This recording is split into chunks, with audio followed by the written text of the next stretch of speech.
कभी सोचा है आपने कि जिस दुनिया में हम जी रहे हैं वो हमेशा रहेगी भी या नहीं? ये आकाश, ये धरती, ये सूरज और चांद, क्या एक दिन सब खत्म हो जाएंगे? पूरी जानकारी के लिए इस दिलचस्प वीडियो को अंत तक जरूर देखिए और अगर आप हमारे चैनल पर नए हैं तो चैनल को सब्सक्राइब करके बेल आइकॉन को दबाएं और किस्सा टॉकीज को फेसबुक पर फॉलो करें ताकि हमारी हर वीडियो आप तक पहुंचे। आज हम चलेंगे एक ऐसे सफर पर जहां धर्म और विज्ञान मिलते हैं, जहां पुराणों की कल्पनाएं और आधुनिक वैज्ञानिक सिद्धांत दोनों हमें बताते हैं कि कैसे हो सकता है सृष्टि का अंत। हिंदू धर्म में सृष्टि को सिर्फ एक बार की घटना नहीं माना गया, यह एक चक्र है, एक साइकिल जो बार बार होता है। ब्रह्मा जी के एक दिन का मतलब होता है 4.32 अरब वर्ष। जी हाँ, एक दिन, और फिर एक रात, फिर से 4.32 अरब वर्ष। ब्रह्मा जी की उम्र है 100 ब्रह्मा वर्ष, यानी लगभग 311 ट्रिलियन साल। और जब ये पूरी उम्र पूरी हो जाती है तब होता है महाप्रलय। ये वो समय होता है जब भगवान शिव तांडव करते हैं और अपनी तीसरी आंख से पूरी सृष्टि को नष्ट कर देते हैं। पुराणों में ये भी कहा गया है कि जब सृष्टि का अंत आता है तो शेषनाग प्रकट होते हैं और उनके मुंह से ऐसी भयंकर ज्वाला निकलती है जिससे पूरी सृष्टि भस्म हो जाती है और सब कुछ अंधकार में विलीन हो जाता है।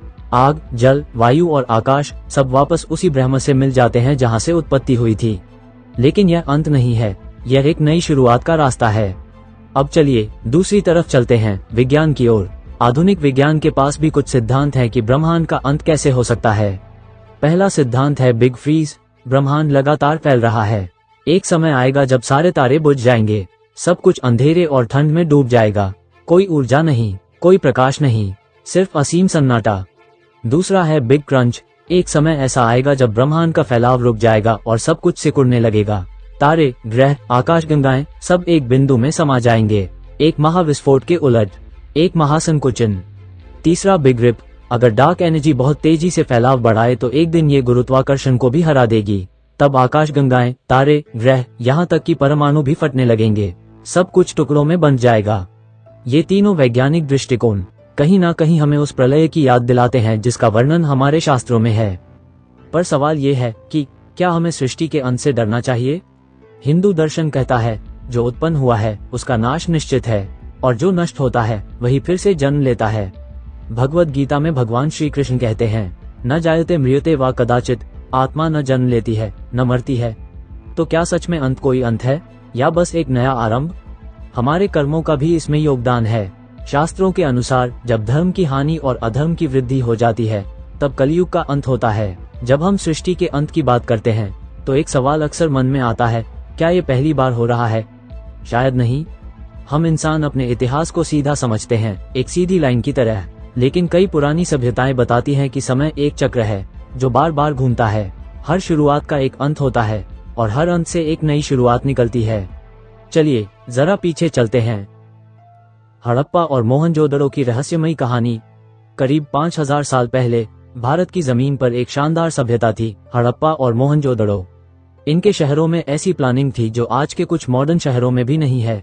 सीधी सड़कें, पक्की नालियां, घरों में पानी की व्यवस्था और व्यवस्थित बाजार। कोई राजा नहीं, कोई युद्ध के निशान नहीं, और फिर भी एक दिन सब कुछ खत्म हो गया। ना कोई महामारी, ना कोई बड़ी जंग, बस लोग गायब हो गए। ऐसा कैसे हुआ? कुछ वैज्ञानिक कहते हैं शायद कोई बड़ी प्राकृतिक आपदा हुई होगी, जैसे कि नदी का रास्ता बदलना, लंबा सूखा या भयंकर भूकंप। पर क्या सिर्फ इतना ही कारण था या फिर ये सभ्यता किसी ऐसे चक्र का हिस्सा थी जिसमें हर महान सभ्यता को एक बिंदु पर आकर गिरना ही होता है? माया सभ्यता और समय की गणना। अब चलते हैं धरती के दूसरी तरफ, दक्षिण अमेरिका, जहां माया सभ्यता ने हजारों साल पहले खगोल शास्त्र और गणना में कमाल कर दिया था। मायाओं का कैलेंडर इतना सटीक था कि वो चंद्र ग्रहण और सूर्य ग्रहण की तारीखें सालों पहले बता सकते थे। उनके मुताबिक समय एक सीधी रेखा नहीं बल्कि चक्र है, एक ऐसा चक्र जो हर 5125 साल में रीसेट होता है।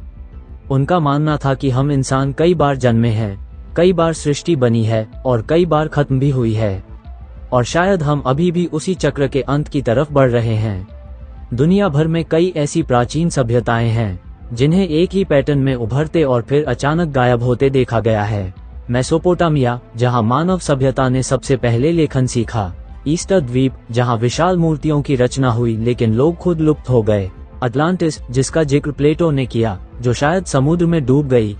ये सभी सभ्यताएं उन्नत थीं, लेकिन फिर भी बच नहीं सकी। क्या ये सिर्फ इत्तेफाक है या फिर एक संकेत कि जब भी इंसान अहंकार और लालच में डूब जाता है, प्रकृति अपना संतुलन स्वयं वापस लेती है? अब सवाल उठता है, क्या हम भी उसी चक्र में हैं? क्या हमारी टेक्नोलॉजी, हमारी इमारतें, हमारी सभ्यता आने वाले हजारों सालों में किसी खोदी गई मिट्टी से फिर खोजी जाएंगी? क्या कोई और पीढ़ी हमें एक लुप्त सभ्यता के रूप में याद करेगी? शायद हम इतिहास नहीं बना रहे, हम इतिहास को दोहरा रहे हैं। आज की आधुनिक फिजिक्स कहती है, हमारा ब्रह्मांड अकेला नहीं है। हर निर्णय जो हम लेते हैं, हर राह जो हम छोड़ देते हैं, वो कहीं न कहीं एक नई दुनिया को जन्म देती है। यह विचार नया नहीं है। हिंदू धर्म में भी कहा गया है, अनंत ब्रह्मा हैं। हर ब्रह्मा के साथ एक नई सृष्टि, एक नया समय, एक नई लीला। तो जब हमारी सृष्टि खत्म होगी, क्या कोई और ब्रह्मांड उसी समय खिल रहा होगा? शायद हर अंत किसी और जगह एक शुरुआत है। कहा जाता है, जब इंसान खुद को भगवान समझने लगेगा, जब मशीनें सोचने लगेंगी, जब प्रकृति को हम व्यापार बना लेंगे, तब अंत शुरू हो चुका होगा। क्या ये वही समय है? इतिहास खुद को दोहराता है, पर क्या आत्माएं भी? कई बच्चों ने अपने पिछले जन्म की बातें बताई हैं। कहाँ रहते थे, कौन थे, कैसे मरे, और वे बातें कभी कभी इतनी सटीक होती हैं कि वैज्ञानिक भी चुप हो जाते हैं। क्या हम सब बार बार लौटते हैं, हर सृष्टि में नए नाम से, लेकिन उसी खोज में? शायद हम सब किसी पुराने अंत के यात्री हैं, जो फिर से नई शुरुआत ढूंढ रहे हैं। अब जरा इस पर गौर कीजिए, क्या देवता तकनीक का ही दूसरा नाम थे? हमने पुराणों में सुना, पुष्पक विमान, ब्रह्मास्त्र, दिव्य दृष्टि, संजय की दूरदृष्टि। क्या ये सब सिर्फ कहानियां थीं? या फिर क्या हमारे पूर्वज विज्ञान को इतने आगे ले गए थे कि वो धर्म का रूप बन गया? आज हम एआई बना रहे हैं, क्वांटम कंप्यूटर सोच सकता है, मशीनें इंसान को पढ़ सकती हैं। तो क्या ये वही युग नहीं है जो पहले भी आ चुका है, जहां तकनीक ने इंसान को भगवान बना दिया और फिर वही तकनीक उसके अंत का कारण बनी? जिस दिन हमने खुद को ईश्वर समझा, शायद उसी दिन हमने प्रलय को बुलाया। तो अब सोचिए, क्या हम पहली बार इस मोड़ पर हैं, या हर युग, हर सृष्टि, हर चेतना इस चक्र से गुजर चुकी है? क्या सृष्टि का अंत एक भारी विस्फोट से होगा, या एक सधी हुई चुप्पी से? और जब सब कुछ खत्म हो जाएगा, क्या कोई और किसी और दुनिया में हमारे बारे में सोच रहा होगा? आज हम जिस समय में हैं, ये है कलयुग। ये युग लगभग 4,32,000 वर्षों तक चलता है, और अभी इसके सिर्फ 5,000 साल ही बीते हैं। लेकिन प्राकृतिक आपदाएं, युद्ध, लालच और मानवीय नैतिक पतन, ये सब संकेत हैं कि हम उस दिशा में बढ़ रहे हैं जहां संतुलन बिगड़ रहा है। विज्ञान भी कहता है कि अगर हमने अपनी धरती का ख्याल नहीं रखा, तो अंत समय से पहले ही आ सकता है। Global warming, climate change, nuclear हथियार, एआई का असंतुलित विकास, इन सब के कारण मानव जाति स्वयं ही अपने अंत का कारण बन सकती है। क्या यही वह प्राकृत प्रलय है जिसकी पुराणों ने चेतावनी दी थी? पर इस अंधकार में भी एक प्रकाश है। अगर हम धर्म और विज्ञान दोनों की सीख को समझें, तो हम सृष्टि के अंत को टाल तो नहीं सकते, लेकिन इसे सम्मान के साथ, जागरूकता के साथ और संतुलन के साथ स्वीकार कर सकते हैं। धर्म सिखाता है, सब कुछ नश्वर है, इसलिए हर क्षण को पूर्णता से जियो।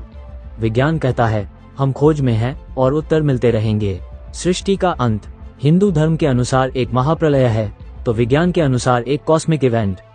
पर दोनों कहते हैं, हर अंत के बाद एक नया आरंभ होता है। तो जब अगली बार आप रात को तारों को देखें या अपने भीतर उठते प्रश्नों को महसूस करें, तो याद रखें, आप इस ब्रह्मांड का हिस्सा हैं, और इस यात्रा का अंत बस एक नई यात्रा की शुरुआत है। अगर ये कहानी आपको पसंद आई हो, तो सोचिए, आप अपनी जीवन यात्रा को कैसे जिएंगे? क्योंकि अंत तो तय है, पर कैसे जिएं, ये हमारे हाथ में है। अगर ये किस्सा अच्छा लगा हो तो वीडियो को लाइक और शेयर जरूर करें, साथ ही चैनल को सब्सक्राइब करना न भूलें। कमेंट सेक्शन में भी हमें अपनी राय बताइए और एक बार दिल से कहिए, हर हर महादेव।